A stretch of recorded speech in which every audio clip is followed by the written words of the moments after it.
Ilir Kumbaro, një prej drejtuesve të shërbimit sekret shqiptar nga 1992 në 1997, vijon të mbetet një nga personat më të kërkuar nga agjensitë ligjzbatuese në Mbretërinë e Bashkuar. Kumbaro, një personazh mbi të cilin janë ngritur akuzat të forta deri në zhdukjen e biznesmenit shqiptaro-maqedonas Remzi Hoxha, ka humbur gjurmët prej 14 vitesh. Personazhi misterios konsiderohet kyç në zbardhjen e çështjes që ka lidhje me zhdukjen e biznesmenit Remzi Hoxha. Së fundmi Scotland Yard i është drejtuar me një thirrje publiku të ndihmojë në zbulimin e vendodhjes së shefit të spionazhit shqiptar, i cili ndodhet në Arratin në Mbretërinë e Bashkuar, ndërsa akuzohet për rrëmbim dhe torturim të kundërshtarëve politik. Ilir Kumbaro është ndjekur nga policia metropolitane për 14 vitet e fundit, pasi ai nuk ja doli dot me kusht në Londër përpara një seance dëgjimore për ekstradim.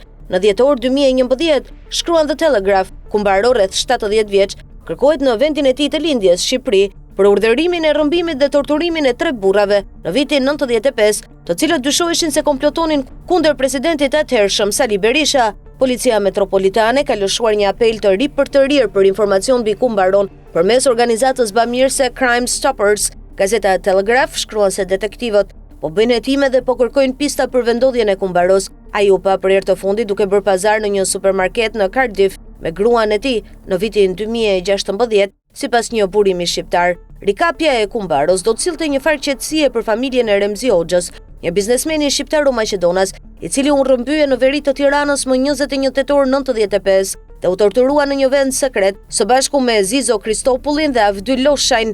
Dyshohet se rrëmbimin atë kohë dhe torturimi i tyre është bërë me urdhër të Kumbaros, një prej drejtuesve të shërbimit të inteligjencës së Shqipërisë, SHISH.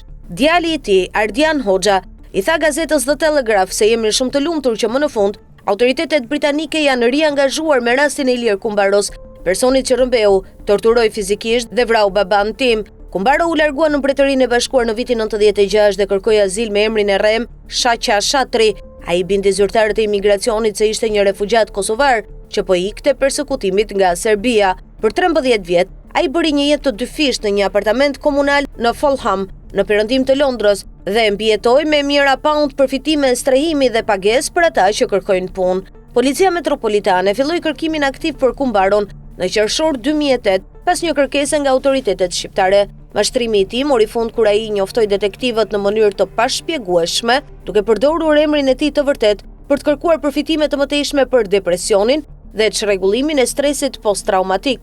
Më 2 shtator, detektivët nga njësia e ekstradimit të Scotland Yard, të udhëhequr nga rreshtëri Peter Rance, arrestuan Kumbaron që e quante veten Zoti Shatri në apartamentin e tij në Fulham. Kur u paralajmërua, Kumbaro thuhet se u ka thënë oficerëve: "Unë nuk jam Ilir Kumbaro, unë jam Shaqa Shatri", dhe se të tjerët në apartamentin e tij ishin kushërira e tij Naxhia Axemi dhe një mik i quajtur Ervin Kumbaro. Kumbaro ishte planifikuar të paraqitej në gjykatën e magjistratëve të Westminster më 1 dhjetor 2011, nuk u lirua me kusht para seancës së ekstradimit dhe mendoi se fshihej midis miqve në Mbretërinë e Bashkuar jashtë Londrës.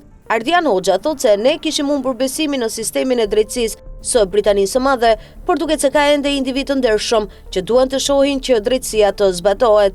Nëse autoritetet britanike duan vërtet ta gjejnë Ilir Kumbaron, ato mund ta bëjnë këtë shumë lehtë pasi fëmijët dhe familja e tij jetojnë në Londër dhe ka shumë mënyra për ta gjurmuar, lokalizuar dhe sjellë atë para drejtësisë. Tha ai, në vitin 2012, ish gjykata e krimeve të rënda në Tiranë e dënoi Kumbaron në mungesë me 15 vjet burg për rrëmbimin dhe torturën e Hoxhës.